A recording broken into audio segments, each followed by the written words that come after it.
Hello friends, myself Prachi Joshi, working as Assistant Professor in CSE Department at Devgiri Institute of Engineering and Management Studies. In this video, we are going to discuss about one of the most powerful algorithm approach, dynamic programming. So here are the contents that I am going to elaborate in detail. What is dynamic programming? The difference between tabulation and memoization methods. Why actually dynamic programming is needed. What is principle of optimality, and what are the components and characteristics of dynamic programming. So basically in the previous video we have already seen that greedy method and dynamic programming, both approaches are used for solving optimization problems. Optimization means where the result is in terms of maximum or minimum cost solution. If the result is in maximum cost solution, the problem is called as maximization problem. And if the result is in minimum cost solution, the problem is called as minimization problem. Dynamic programming takes advantage of duplication and arrange to solve each subproblem only once and save the solution for further use. So basically it is used when the subproblems are not independent. It means when the subproblems share the same problems. In divide and conquer, what actually happens that more work has to be done because the same subproblem is solved multiple times. Whereas in dynamic programming, it solves each subproblem just once and stores the result in a table for further use. So of course recomputations are avoided in dynamic programming. So basically for understanding dynamic programming in detail, we have to understand the two methods from which we can solve any problem using dynamic programming, and that methods are memoization and tabulation. Both methods say same thing, only the difference lies in way of conveying the message. Memoization is a top-down approach and tabulation is a bottom-up approach. Both methods are used for solving the problem using dynamic programming. So basically tabulation is fast and then memoization, because tabulation it directly accesses the previous results from table, whereas memoization is slow due to recursive calls. We have already seen that recursive and iteration, these two methods are used for repeating a particular statements in any kind of programming language. Iterative is better in terms of space and recursive is better in terms of time. So we will understand the difference between memoization and tabulation with a code segment. But before that, we will take a best example for understanding dynamic programming. So here you can see that I want to add 2 plus 2 plus 2 plus 2 plus 2, that is for 5 times. And I'm going to write down this is on a sheet of paper. So what is the answer? It is 10. Now write down another 2 plus on left side. What is the answer now? It is 12. Do I need to count 2 again from starting? No. How you have done it so fast? Because you don't need to recount. You remembered the previous result as 10. You are not going to recompute it again. Means the result is already stored 10 and you are just putting 1 plus 2 on it. Okay. So simply dynamic program is just a way to say remembering the stuff to solve it later. So basically for understanding the difference between memoization and tabulation, we have taken two code segments. We have taken an example of finding factorial of a number by both methods. So in the first code segment, you can see that we have taken an array dp and we are using a solve function over here. So you can easily observe here that for finding the value of x or for finding the factorial of x, we are using a recursive function. Solve means for finding factorial of x, I have to call solve function for x minus 1. So here in the first code segment, we are using memoization. So here we are storing the values of calculated states for speeding up the process.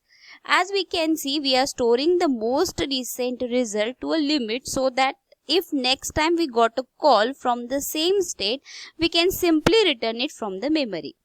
So you can see here that the recursive function is being used. So this approach, it is called as top-down approach. So memoization, it follows the top-down approach. Now consider the second code segment. In the second code segment, we are using tabulation, that is bottom-up approach, for finding factorial of a number. So here clearly dp of x is to find the factorial of x. So you can see here we are using a iterative version. We are not using recursion here. We are using a loop here. So it simply states that dp of x plus 1 equals to dp of x into x plus 1. It is a bottom up approach. Now why it is called as a bottom up approach? Because it starts a transition from dp0 and reaches its destination state dp of n. So dp table is populated sequentially and we are directly accessing the calculated states from the table itself. So it is called as tabulation method. So we can use both memoization or tabulation for solving the problem by using dynamic programming. But the most commonly used approach for dynamic programming is bottom-up approach that we can achieve by the tabulation method. Now we will see why dynamic programming is actually needed. So we'll take an example of Fibonacci series here. So you can see the Fibonacci series 0, 1, 1, 2, 3, 5, where the third number, it is the addition of first two numbers. Okay, so here we have again taken two code segments. In first code segment we are using recursion and in the second code segment we are using dynamic programming. So you can see in the first code segment we are using two recursive calls for Fibonacci. Like we have taken one fib function which is being recursively called for 2 times within it. So if you will analyze the complexity, it is worst. Why it is worst? Because recursion is worst in terms of space. So we are actually taking two recursive calls here. So whenever the function is being recursively called, the local parameters plus the actual parameters within the function is taking more space. Okay, so here you are using two recursive call, fib of n minus 2 and fib of n minus 1. Whereas if you go for the second code segment where you are not using recursion, you are using iteration. So it is simply for finding, we have taken an array here, f is an array and we have initialized two values, f of 0 is 0 and f of 1 is 1. So for further values, that is from value of I to n, what we are doing, we are taking f of I equals to f of I minus 2 plus f of I minus 1. So of course we are not using recursion here. So this particular technique, it will maintain a simple table where we are considering the value of fib as 5. Okay, so if value of n is 5, we are getting a table as 0, 1, 1, 2, 3, 5. So this table, it will be created for fib 5. Okay, so we will see just how a recursion tree will be constructed for the first code. So of course, if I am taking the value of n as 5, the first call fib of 5, it will generate two recursive calls, that is fib of 3 and fib of 4.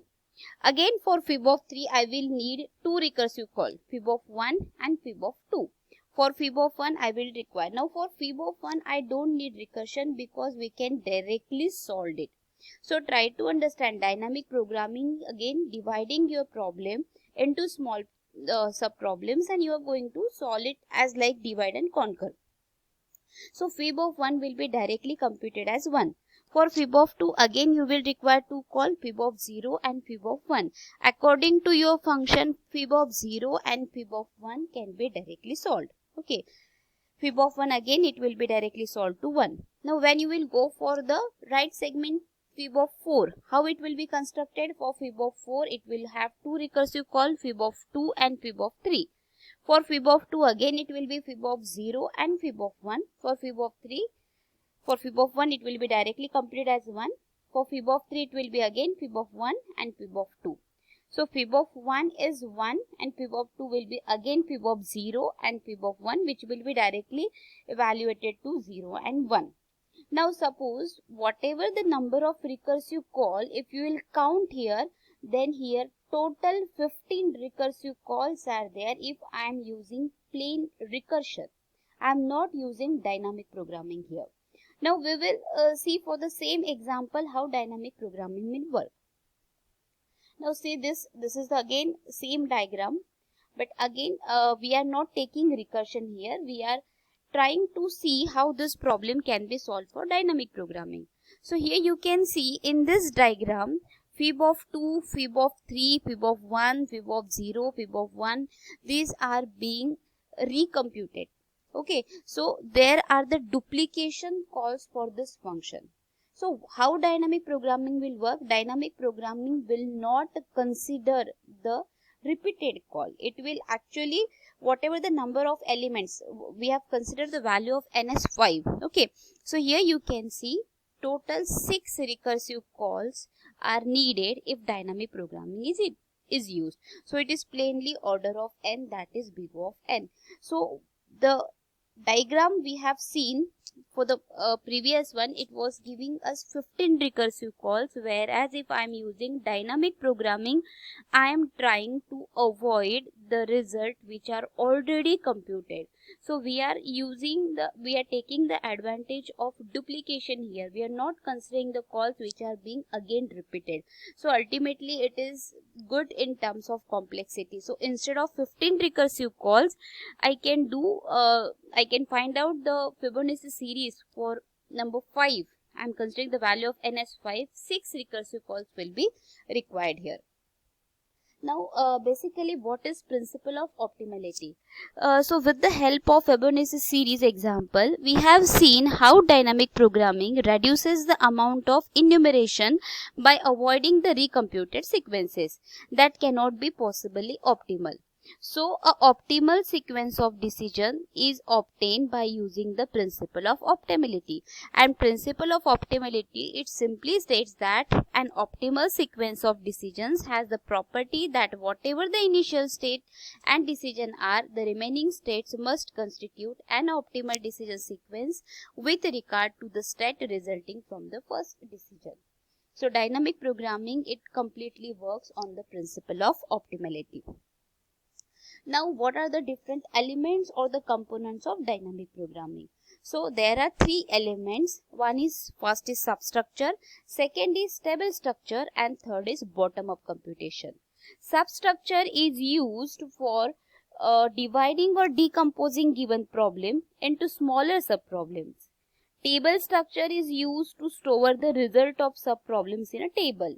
And why it is needed, we have already seen in the Fibonacci series example. It is used just to avoid the recomputation. So it is saving time and space both. Okay.